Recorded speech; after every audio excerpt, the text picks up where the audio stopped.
Today is a day that is packed with information. You know that sometimes Plarium gives us content creators certain information and they tell us, okay, you can publish this info, you can make this video from this time onwards. All the information is embargoed, and today there's been overlapping two of this big information. So there's gonna go and have a deep look at everything that we've been talking for the last couple of days in the channel, but also all the things that are going to be included in this new Chaos Awake campaign. Let's have a look at it. Hi, Senda here, and welcome to another raid video. In this case, I have a lot of information, very juicy information that you're not going to want to miss. And let's jump right in because there is a lot to talk about. We've been talking also in this channel for the last couple of days about new fusion, the Chaos Awake, the new mythical champion, the new event dungeon, and all of this information is going to be kind of summed up here because basically it's kind of the same thing we've been talking about but expanded, and literally here we can see everything except one little thing, which is a free champion. We're going to be getting another free champion. We don't know how is she going to be. Is she going to be powerful? Is she going to be weak? We don't know that much yet, but I'm going to tell you everything we know so far up to this point. Let's start saying that this is confidential up to this time, and you'll be seeing this video after this embargo, so there's no problem. And then here's where it starts, the Chaos Awakes event. Raid Shadow Legends present the upcoming Chaos Awakes, that will feature a brand new coalition event, which we already spoke about it, with 5 unique legendary champions that we're going to see in this video, and the return of the time-limited event dungeon, this time occupied by a mighty mythical champion as the event dungeon boss, and 8 new limited relics that we're going to also see in this video. This champion, we already know it, is this new mythical from the Demon Spawn faction, and she seems pretty powerful. And then there's a bit more information interesting here. That is, this event is divided into 2 phases. Like, you know, all these campaigns normally the last 3 months. It's exactly the same as in the beginning of the year with Alice, with 5 new champions, certain free champion. In this case, in the beginning of the year was Alice, with a fusion, which was the Mad Hatter. Now we have Tolin the Fullbeard. And they're going to split it in 2. So the phase 1 will start June 2025. I'm guessing it's going to be on the 5th of June, the same day the fusion starts. The coalition event is going to start. The classic fusion, which is from the champion that we've seen already. Start of the event dungeon, which we're also seeing. And Bastion redesign and soundtrack update. So it's going to be exactly like in any other of these events, like Christmas or even for like Plarium's festival, like the Creation Festival. All the Bastion is going to be changed a bit and it's going to have a different look and a different soundtrack. And the phase 2 is going to start when the phase 1 ends. So we're going to have June, the whole month, probably from the 5th of June until the 5th of July. And on the 5th of July, we're going to go into phase 2 with a free legendary champion in the champion chase. This in the champion chase just means exactly like Judex Arthur, exactly like Alice, exactly like Sun Wukong or Rathalos if you were playing, or Ninja. We had a lot of these champions, but basically it's going to be for free. The only thing you need to do is log in every day. That's it. Super simple. However, we don't know how good this champion is. We've had really powerful champions, we had pretty shitty champions, like the last one, for example, Judex Arthur was pretty shitty, and then Alice was pretty decent, and Sun Wukong was really good. So we don't know how is she gonna be. Here we can see from 5th of June till the 6th of August, so June, July, and August, 3 months, and hashtag blah blah blah. So this we know already.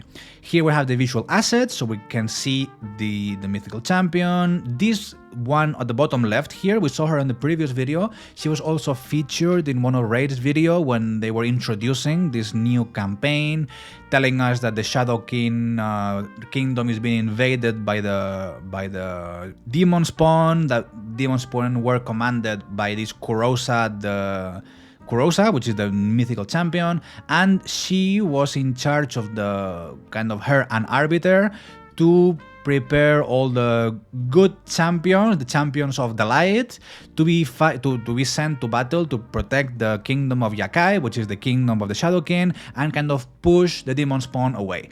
And there's also a couple of champions more. We have this one here that we're gonna see in this video. It's a champion from, it's a nuker for the Sylvan Watchers.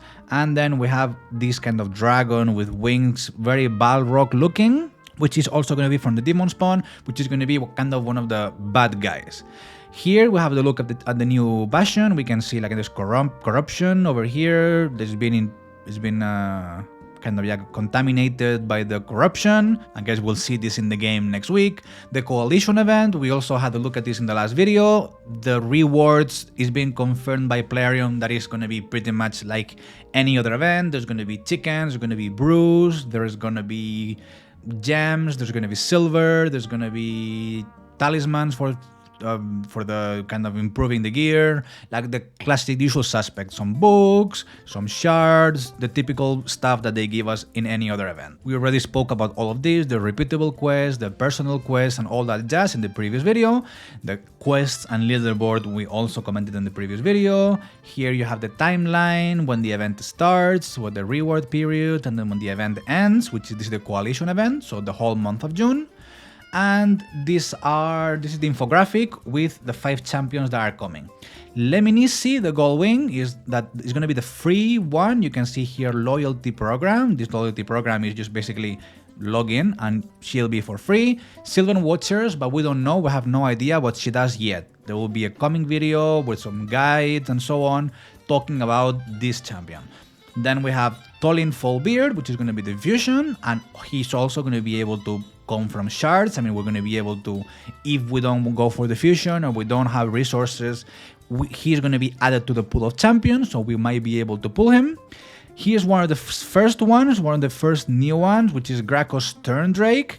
There's not going to be anything special, he's not going to be free, but he's going to drop from Ancient Shards, Sacred and Primal Shards from June 5th onwards. Again, he's going to be added to the pool, exactly like the Alice's campaign champions. Then we have Kurosa-the-Covetous, which is the one we've seen already, the mythical champion, the boss of the new dungeon. And finally, Valar the Lost, which is going to be exactly the same as Gracchus Turndrake. So these two are exactly like the Cheshire Cat, like the Mad Hatter, like all these champions that were part of that campaign. We have the same kind of mechanic here. The fusion, Tholin Fallbeard, we saw him in the video the other day. He seems pretty interesting. He's maxed quite hard. Not as hard as I thought, but he's able to increase progressively his attack, especially with the A2. He's going to be increasing, hitting harder and harder the longer the battle goes on. You'll have no worries. A video about him, seeing him in action. And then this is the other part of this big announcement, which is these 2 new champions. I'm gonna find an image. Here we go, so we can see them a bit bigger. Gracchus Turndrake.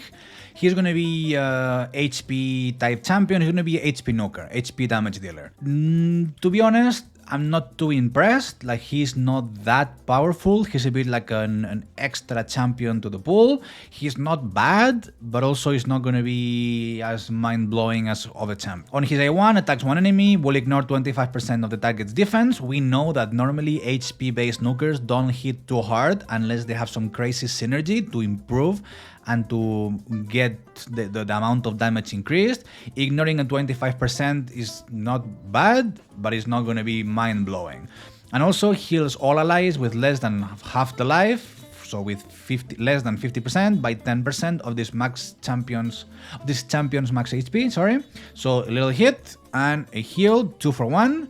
On the A2, attacks all enemies 2 times. Each hit will ignore 25% defense against enemies with less than 50% HP. Okay, nothing special.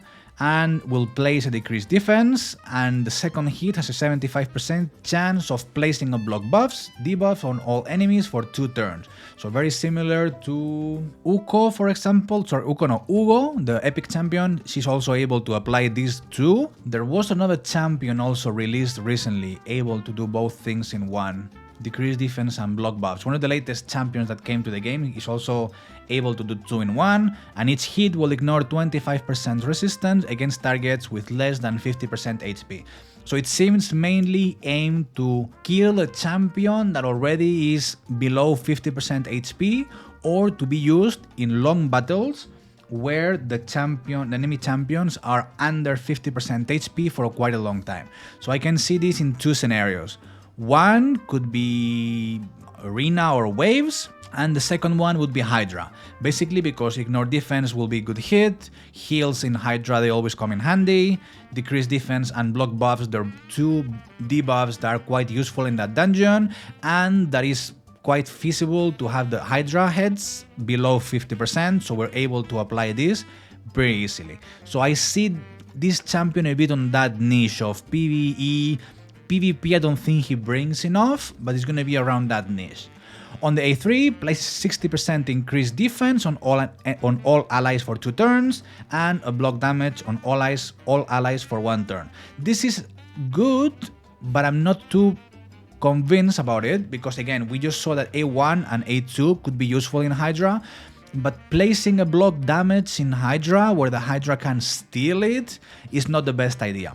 However, if we're placing these block buffs, then we have nothing to fear, and yes, they might steal the block damage, but they cannot do anything with it, because they're not going to be able to apply it on themselves because they have their buffs blocked. So it can definitely be an interesting champion for Hydra. As a passive, we have if an ally has more than 50% HP, and this is a bit tricky. So if our ally has more than 50% HP, and is under any buffs placed by this champion, which he applies this to, our ally, I mean the ally we're talking about, deals 10% more damage, which is great. But we need to have these two conditions: have more than half health and have some buffs that he applies, and he applies too. If an ally has less than 50% HP and is attacked by an enemy under 2 debuffs placed by this champion, which means our ally has less than half health and is being attacked by an enemy who has decreased defense or block buffs applied by this champion, that ally is going to receive a 10% less damage. So again, too many conditions, too many things going on here. If there are multiple champions on the team with this skill, only one will activate. So again, for Hydra, I can see the potential here. I can see the synergy. I can see the why they want to do this. But again, it's very limited to Hydra battles. And finally, you cannot see here, but I can push this a bit up, I think. Has a aura that increases ally HP in all battles by 28%, which is a weird number, just make it 30, but increases all ally HP in all battles. So again, not a bad champion, but it's a bit kind of an extra one more guy just to the pool of champions, which is not bad. It's better than a lot of champions that we already have, but it's not going to be mind-blowing or account changer or anything similar. And then here we have the other one, Valar the Lost. Again, this is a DPS, is damage dealer for the Sylvan Watchers, which is good news because the Sylvan Watchers desperately needed more damage. The only one we had right now was who? Ailil. He hits hard, but again is quite niche and it doesn't hit that crazy hard. And probably Arathea, and she's super squishy and quite limited and is pretty recent. So the only legit damage dealer, I mean nice if you're lucky enough to have him, of course, but in terms of legendary, well, and Kaldor, also a pretty good damage dealer, but very hard to get. Other than that, Ailil. And in the epics, nothing really was outstanding. It's more like utility rather than damage. So it's good that we are finally getting a good damage dealer for this faction, but he's also able to have certain unique and interesting synergy. So we start that we have an A1 that attacks one enemy. Before attacking, places a shield on this champion for 2 turns, and the value of the shield is proportional to this champion's attack. It's similar to the mythical champion Kurosa, that she's also able to apply, I'm not sure if it's shields or heals, but also based on the champion's attack. So the more attack, the bigger is going to be the shield he's going to apply.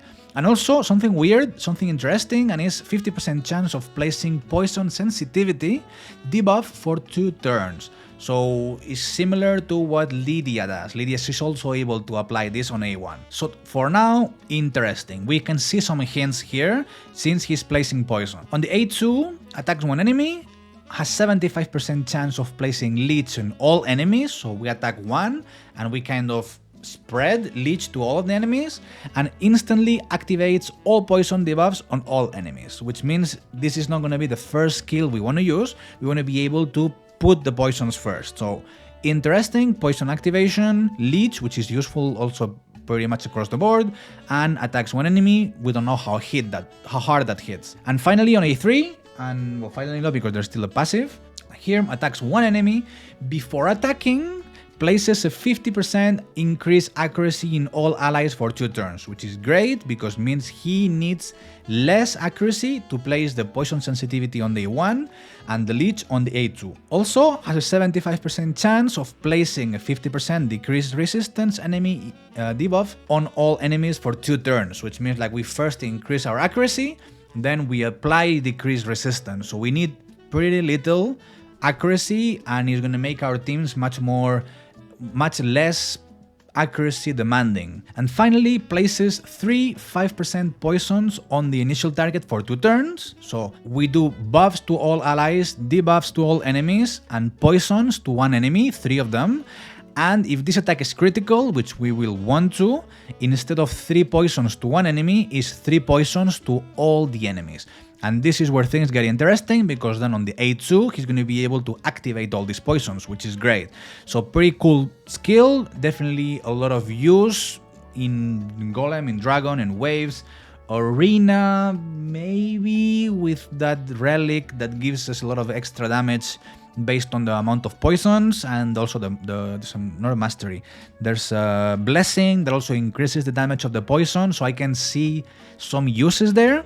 And the cherry on the top is the passive that tells us that increases this champion's ignore defense effect by 1% for each poison debuff instantly activated by this champion, which means like if we're able to place 3 poisons in all 4 enemies, that is 3 times 4 is 12 poisons, we're gonna have a 12% extra ignore defense, which is not too much, but I guess it helps. The maximum we can stack this is up to 20%, so we have to apply the poisons and then on his A2 activate them, and then we gain that increased defense, or sorry, ignore defense.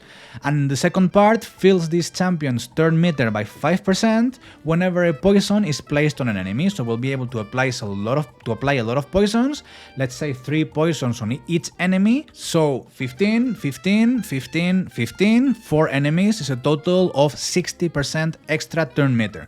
Again, pretty useful because it's going to allow us to do A3 and pretty quickly do A2. And on top of that, the A1 is going to increase the damage of these poisons on top of placing a shield on himself. That's going to provide him with certain extra health, and he's going to be able to get more hits. So a kit that's definitely much more interesting. I like this more. I see more potential here. The other guy is Gracos Turn Drake or Graco, something like that, is definitely a lot more limited in terms of what can he do, but both of them okay champions, decent, they seem fun enough, and we'll be able to get them in these usual campaigns that we have of times 10, times 15 that are going to be happening through this whole 2 months event until July, end of July, beginning of August. So going back to this infographic, to this deck, we've seen these 2 guys, we can download this, blah blah blah. Then the event dungeon, we already know about it. We know about this guy, or this girl, this lady in this case, Kurosa, really powerful. She's gonna come with these 2 new buffs, 45 and Shatter, that are gonna play with the enemy ignore defense and with our own ignore defense effects. Then here we have these infographics that we've also seen. This is the same set that's gonna drop in the event dungeon. Nothing new, it's been the same since it opened. And this is the last thing I have to show you in the video, which is the new relics. New relics that are going to be added to the event tab, and we're going to see this event tab that has certain things, because right now is relic crafting, relic index, is this tab here. Right now, this event group, we only have 2, Alice's Adventure, Cat's Gaze, and Hatter's Reserve. The thing is, in order to craft these 2, we need 1 item that is not dropping anymore. What I think is gonna happen is that since all these new relics are also gonna be included in this event group, the items that we're gonna need to craft those new relics are also gonna be able to give us these 2. They're going to be added to the same pool of relics, and I hope, we're going to just need the same exact relic crafting material that not only we're going to be able to get any of the news, but also these two, because like I said, they're on the same tab, they're the same category of event relic. Are they good? Are they bad? It's a bit of everything, so let's go quickly over them. The Sinner's Cloak, weather receives 1% defense, each 15% HP missing. Not bad, is pretty good for like tanks and this kind of champions. And Tempus Morbidia, decrease and steel turn meter effects are 15% less effective against the wearer. This works against champions that are trying to reduce our turn meter by a certain percentage, but not against champions like Armans or Warlord that completely depletes our turn meter no matter how much we have. So this is good, but again, certain cases scenario. On the event epic, like an event relic epic group, we have the Gaze of Damnation. This is a really weird one because the wearer deals 2% more damage per skill activated, which I understand, like if we have an A1, an A2 and an A3, and we have the A2 and the A3 in cooldown, that's going to be 4% more damage. And of course, the more level we have, the more we're going to be able to increase 4, 6, 8, 10, 12 and so on of extra damage, and receives a 1% less damage per skill not activated, which means if we haven't activated any skill, we're going to be receiving less damage. But then this is the bit that I don't understand, because it's telling us by enemies under fear or true fear debuffs. This, what I understand, is that the enemy needs to have fear or true fear. He needs to be able to pass this, so he needs to be able to attack us, so which is a 50-50 chance. And when the champion that is affected by these debuffs attacks us, then this second part kicks and he receives less damage by champions under these two debuffs. So it's a bit strange. I don't really know what kind of champions could have that relic. Maybe things like Fortus, that he's a damage dealer and he's also playing a lot with fear and true fear, would be really good for him. Or maybe even, I don't know, Mashald could also be working with that because he was also able to place fear. It's a bit of a weird one, it's a bit of a weird relic. And here, Grail of Agony, this is also super strange. I don't really understand this relic because it's saying when enemies steal or decrease the wearer's turn meter, the wearer instead loses a 2% max HP for every 1% turn meter that would have been lost or stolen. Can kill the wearer. So this doesn't make sense because, like I said, there's champions like Warlord or Armans, they completely steal 100% or reduce 100% of our turn meter. This means that if they reduce 100% of our turn meter, we're losing a 200% max HP, which means we die. So that means Armans is going to be able to kill the enemies that have Grail of Agony. I don't really understand why would we want to equip this relic in anyone in general. So it's a bit strange. Of course, this gets lower and lower and lower. But again, just I rather losing turn meter than losing that much health, to be honest. The legendary relics are going to be the wearer receives a 1% less damage for each turn of cooldown on their skills. So for example, if we have an A2 that has 2 turns cooldown and an A3 that has 3 turns cooldown, in total is a 5. So it receives 5% less damage. In this case, we can increase this damage reduction as well. So again, another relic for like tanks, for champions that are supposed to be kind of holding and eating damage and so on. And the School of Treason, HP burn, debuffs placed by the wearer deal 10% more damage to enemies with higher max HP, which is really good for any champion able to apply HP burn against PvE. For example, Gizmag, Mordecai, Artak, Galek, like Supreme Galek, sorry, that one's able to apply AoE, HP burn, Tyrant Exlimor, Cisia, so all these champions able to apply HP burn against enemies with a lot of health, so for example minions and bosses. This HP burn is going to deal more damage, which is pretty good. And then the two top ones, theoretically. One is the Covetous Passion. The wearer receives a 15% shatter buff for 2 turns, which is the buff that's going to allow us to ignore more defense from the enemies, and has a 30% chance to place a 15% shatter on the wearer for 1 turn upon killing an enemy. So it's a way of bumping up our capabilities of ignore enemies defense. So we can just place this in any of our damage dealers, and in the beginning of the round we're gonna have automatically this buff to even ignore even more enemy defense, something like that. It's pretty good, pretty good. And here the Crown of Corruption, the wearer deals 5% more damage and receives 5% speed when above 50% HP. So it's a really good one if we have champions with full HP. Is going to be able, all these champions are going to be able to hit much harder. And if our champion has less than 50% HP, the wearer deals 25% less damage and loses 15% speed. So if we have less than half health, it's really bad, but if we have more than half health, it's really good. I can see with this, for example, champions that heal themselves and hit hard. I think it's a perfect relic for Carnage, the Anarch.